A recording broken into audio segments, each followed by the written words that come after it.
They were content until the day the terrible things came. Wow.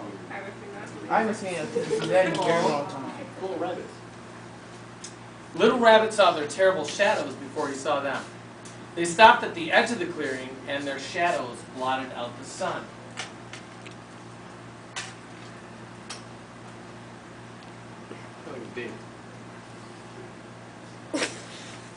We have come for every creature with feathers on its back, the terrible things thundered. Well, we don't have feathers, the frog said. Nor we, said the squirrels. Nor we, said the porcupines. And nor we, said the rabbits. The little fish leaped from the water to show the shine of their scales. But the birds twittered nervously in the tops of the trees. Feathers! They rose in the air and then screamed away into the blue of the sky. I like that picture. But the terrible things had brought their terrible nets, and they flung them high and caught the birds and carried them away. So you can see here, yeah, the birds are trying to get away, but they can't. The other forest creatures talked nervously amongst themselves. Those birds were always too noisy, old porcupine said. Good riddance, I say. There's more room in the trees now, the squirrels said. But why did the terrible things want the birds? Little Rabbit asked. What's wrong with feathers? We mustn't ask, Big Rabbit said. The terrible things don't need a reason. Just be glad it wasn't us they wanted. Now there were no birds to sing in the clearing, but life went on almost as before until the day the terrible things came back. Squirrels chillaxing. Little Rabbit heard the thump of their terrible feet before they came into sight. We have come for every bushy-tailed creature who lives in the clearing, the terrible things thundered. Oh, well, we don't have any tails, the frog said, nor do we, not real tails, the porcupine said. The little fish leaped from the water to show the smooth shine of their fin tails, and the rabbits turned their rumps so that the terrible things could see for themselves. Our tails are round and furry, they said. By no means are they bushy. So who are they talking about? Squirrels. The squirrels chittered their fear and ran high into the treetops. But the terrible things swung their terrible nets higher than the squirrels could run and wider than the squirrels could leap. And they caught them all and carried them away.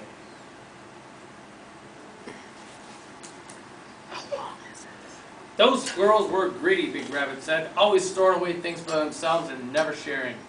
But why did the terrible things take them away, Little Rabbit asked. Do the terrible things want the clearing for themselves? No, they have their own place, Big Rabbit said. But the terrible things don't need a reason. Just mind your own business, Little Rabbit. We don't want them to get mad at us. Now there were no birds to sing or squirrels to chitter in the trees. But life in the clearing went on almost as before until the day the terrible things came again. Little Rabbit heard the rumble of their terrible voices. We have come for every creature that swims, the terrible things thundered. Oh, well, we can't swim, the rabbit said quickly. And we can't swim, the porcupine said. The frogs dived deep into the forest pool, and ripples spiraled like corkscrews on the dark brown water. The little fish darted this way and that in streaks of silver, but the terrible things threw their terrible nets down into the depths, and they dragged up the dripping frogs and the shimmering fish and carried them away.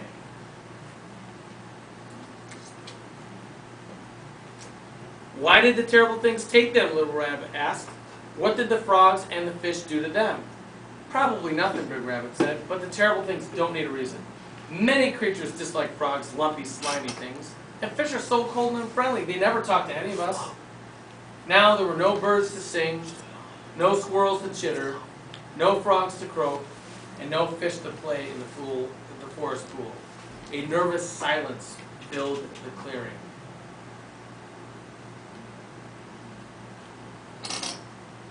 But life was almost as usual until the day the terrible things came back. Wait. Later. Little Rabbit smelled the terrible smell before they came into sight. The rabbits and the porcupines looked everywhere except at each other. We have come for every creature that sprouts quills, the terrible things thundered. The rabbits stopped quivering. We don't have quills, they said. fluffing their soft white fur. The porcupines bristled with all their strength, but the terrible things covered them with the curl of their terrible nets, and the porcupines hung in them like a fly in a spider's web as the terrible things carried them away.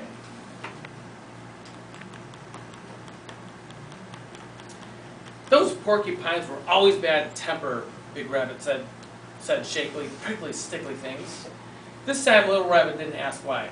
He now knew that the terrible things didn't need a reason. The smell still filled the clearing, though the terrible things had gone. I liked it better when there were all kinds of creatures in our clearing, he said, and I think that we should move. What if the terrible things come back? Nonsense, Big Rabbit said.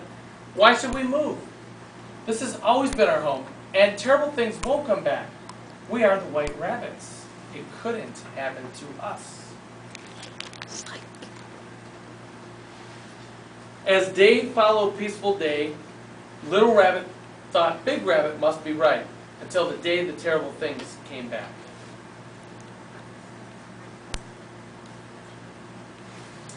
Little Rabbit saw the terrible gleam of their terrible eyes through the forest darkness, and he smelled again the terrible smell. I like this one.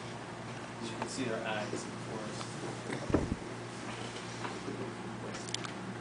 We have come for every creature that is white, the terrible things thundered. Well, there are no white creatures here but us, Big Rabbit said. We have come for you, the terrible things said. The rabbits scampered in every direction. Help! They screamed. Somebody help! But there was no one left to help. And the big circling nets dropped over them, and the terrible things carried them away.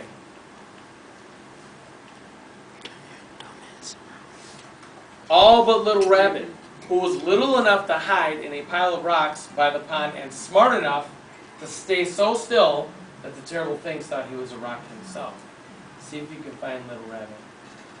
I see him. See him right there. When they'd all gone, Little Rabbit crept into the middle of the empty clearing. I should have tried to help the others, he thought. If only we creatures had stuck together, it could have been different.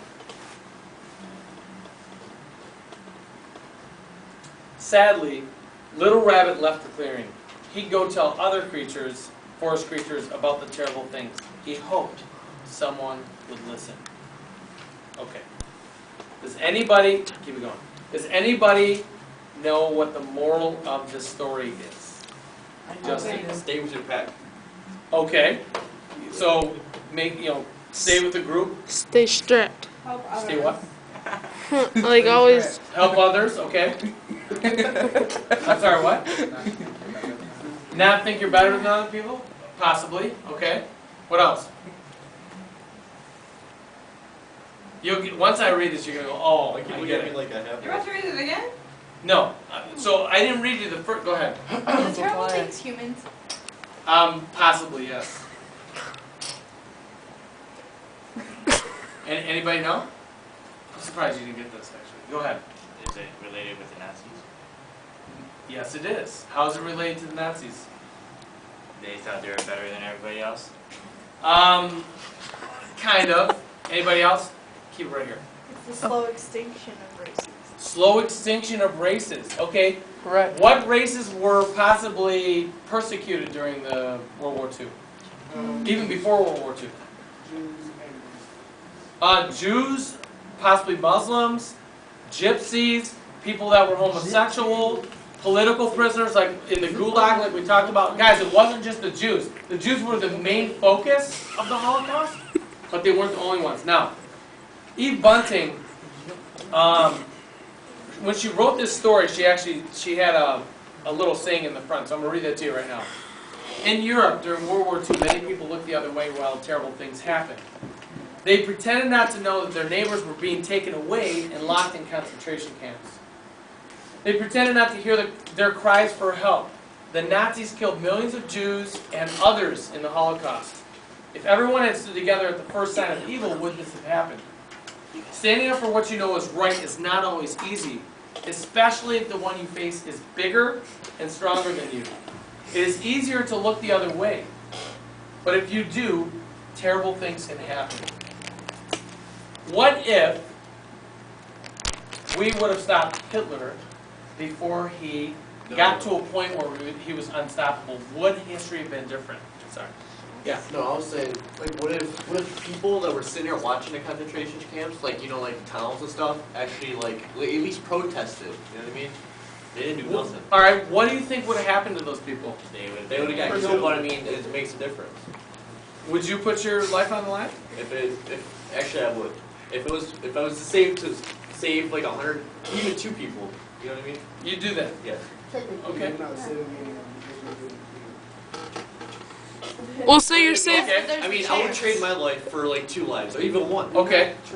If you're about to save 100 people, then you should kill. Like if you killing yourself saves 100 people, then you should do that because then you're kind of saving 99 people. You know, I always remember watching Schindler's List. We're not going to watch that. We're going to watch The Boy in Striped Pajamas. Watching what? Schindler's List. This guy named Schindler, he was a war profiteer. However, he ends up saving, like, I think it's over 1,000 Jews. But at the end of the movie, they basically say, okay, he saved 1,000, but now there are 3 or 4 generations, and there's 6,000 Schindler Jews. So from that 1,000 that were saved, like you were kind of saying, you know, those people then were able to procreate, have kids and stuff like that, and 6,000 people are alive because those people were saved. So it does make a difference, you know, and you can too. Okay. All right. You good? Turn it off. Yeah, turn off.